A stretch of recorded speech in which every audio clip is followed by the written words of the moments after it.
Hi നമസ്കാരം, ഞാൻ Rakesh M G ടിപ്സിലേക്ക് എല്ലാവർക്കും സ്വാഗതം. എല്ലാവരും സുഖമായിട്ടിരിക്കുന്നു വിശ്വസിക്കുന്നു. ഇന്ന് ഞാൻ പറയാൻ വന്നിരിക്കുന്ന ഒരു ടോപ്പിക് എന്ന് പറഞ്ഞാൽ, ഇന്ന് ന്യൂസിൽ ഞാൻ കണ്ടൊരു വാർത്തയാണ് എല്ലാവരും ഒന്ന് ഷെയർ ചെയ്യുന്നത്. അതായത് തേർഡ് പാർട്ടി ഇൻഷുറൻസ് വാഹനത്തിൽ മസ്റ്റ് ആക്കിയിട്ടുണ്ട്. പക്ഷേ ശരിക്കും അത് മസ്റ്റ് തന്നെയാണ്, ഇല്ലെന്നല്ല. പക്ഷേ ഇനി അങ്ങോട്ട് നിയമ നടപടികൾ ഒരുപാടുണ്ടാകും നിങ്ങളുടെ വാഹനത്തിന് തേർഡ് പാർട്ടി ഇൻഷുറൻസ് ഇല്ലെന്നുണ്ടെങ്കിൽ. അപ്പോൾ ശരിക്കും എന്താണ് തേർഡ് പാർട്ടി ഇൻഷുറൻസ് എന്ന് ഉദ്ദേശിക്കുന്നത്? നമ്മളെല്ലാം പൊതുവെ പുതിയ വാഹനങ്ങൾ എടുക്കുന്ന സമയത്ത് നമുക്ക് കിട്ടുന്ന ഒരു ബമ്പർ ടു ബമ്പർ ഇൻഷുറൻസ്, അല്ലെങ്കിൽ B2B ഇൻഷുറൻസ് എന്ന് പറഞ്ഞായിരിക്കും നമുക്ക് കിട്ടുന്നത്. ഈ B2Bക്കകത്ത് തേർഡ് പാർട്ടി ഇൻഷുറൻസ് ഉണ്ടോ എന്ന് ചോദിച്ചു കഴിഞ്ഞാൽ 100% ഉണ്ട്. തേർഡ് പാർട്ടി ഇൻഷുറൻസ് അതിൽ ഇൻക്ലൂഡഡ് ആണ്. ഇനി ഫുൾ കവർ ഇൻഷുറൻസ് ആണ് നിങ്ങൾ എടുക്കുന്നതെങ്കിൽ ഫുൾ കവർ ഇൻഷുറൻസിലും നിങ്ങൾക്ക് ഈ പറയുന്ന തേർഡ് പാർട്ടി ഇൻഷുറൻസ് ഉള്ളതാണ്. പക്ഷേ ഇതൊന്നുമില്ല, നിങ്ങളുടെ വാഹനത്തിൻ്റെ ഇൻഷുറൻസ് തീർന്നിരിക്കുകയാണ്, അടയ്ക്കാൻ പൈസ ഇല്ല, അല്ലെങ്കിൽ പൈസ വളരെ കുറവാണ് ഒരു ഫുൾ കവർ ഇൻഷുറൻസ് എടുക്കാൻ എന്നൊക്കെ ഒരു പ്ലാനിലിരിക്കുകയാണെങ്കിൽ വേണമെങ്കിൽ തേർഡ് പാർട്ടി ഇൻഷുറൻസ് എടുക്കാം. അല്ലെങ്കിൽ വാഹനം റോഡിൽ ഇറക്കണമെന്നുണ്ടെങ്കിൽ തേർഡ് പാർട്ടി ഇൻഷുറൻസ് മസ്റ്റാണ്.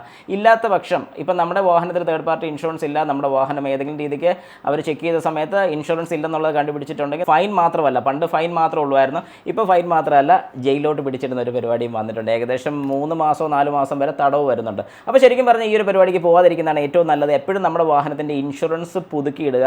ഈ പറയുന്ന പോലെ സാമ്പത്തികത്തിൻ്റെ പ്രശ്നം ഉണ്ടെങ്കിൽ തന്നെ ഒരു തേർഡ് പാർട്ടി ഇൻഷുറൻസ് എടുത്തിരുന്നത് നല്ലതാണ്, കുഴപ്പമില്ല. പക്ഷേ തേർഡ് പാർട്ടി ഇൻഷുറൻസ് എടുത്താൽ നമുക്കും നമ്മുടെ വാഹനത്തിന് വലിയ ബെനിഫിറ്റ് ഇല്ലെങ്കിൽ പോലും നമ്മൾ കൊണ്ടിരിക്കുന്ന, അല്ലെങ്കിൽ നമ്മളായിട്ട് ചെന്നൊരു ബുദ്ധിമുട്ടുണ്ടാക്കുന്ന ഒരു വ്യക്തിക്ക് എന്തെങ്കിലും രീതിക്ക് പരിഹാരം ഉണ്ടാകുന്നതായിരിക്കും. അതുകൊണ്ടാണ് എപ്പോഴും തേർഡ് പാർട്ടി ഇൻഷുറൻസ് മസ്റ്റാന്ന് പറഞ്ഞതിൻ്റെ പ്രധാന കാര്യം. അപ്പം ഞാൻ എപ്പോഴും സജസ്റ്റ് ചെയ്യുന്നത്, അല്ലെങ്കിൽ പേഴ്സണലായിട്ട് ഞാൻ സജസ്റ്റ് ചെയ്യുന്നത്, എപ്പോഴും നമ്മുടെ വാഹനം പുതിയ വാഹനമാണ് അല്ലെങ്കിൽ വലിയ പഴക്കമില്ലാത്ത വാഹനമാണെങ്കിൽ എപ്പോഴും ബമ്പർ ടു ബമ്പർ ഇൻഷുറൻസ് തന്നെ എടുത്തിടണം എന്ന് തന്നെ ഞാൻ റെക്കമെൻഡ് ചെയ്യത്തുള്ളൂ.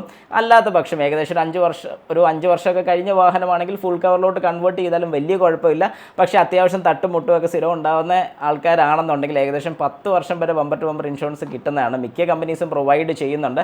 അങ്ങനെയാണെങ്കിൽ ബമ്പർ ടു ബമ്പർ ഇൻഷുറൻസ് എടുത്തിടുക. ഇടയ്ക്ക് ഇതുപോലെ ക്ലെയിമും കാര്യങ്ങളൊക്കെ വരുന്ന സമയത്ത് ഉറപ്പായിട്ട് നിങ്ങൾക്ക് ക്ലെയിമിന് കൊടുക്കാൻ സാധിക്കും. അതായത് കയ്യിൽ നിന്ന് വലിയ പൈസ പോകാത്ത രീതിയിൽ തന്നെ സുഖമായിട്ട് ചെയ്യാൻ സാധിക്കും. അതുകൊണ്ട് ഈ പറഞ്ഞൊരു കാര്യം നിങ്ങൾ മസ്റ്റായിട്ടും ചെയ്തിരിക്കണം. വാഹനത്തിന് ഇൻഷുറൻസ് ഇല്ലാതെ ഒരു കാരണവശാലും വാഹനം റോഡിലോട്ട് ഇറക്കാൻ പാടില്ല. തേർഡ് പാർട്ടി ഇൻഷുറൻസ് എങ്കിലും മിനിമം നിങ്ങളുടെ വാഹനത്തിൽ ഉണ്ടായിരിക്കേണ്ടതാണ്. അപ്പോൾ ആ ഒരു കാര്യം ആരും മറന്നു പോകരുത്, ഓർമ്മയിൽ വെച്ചിരിക്കണം.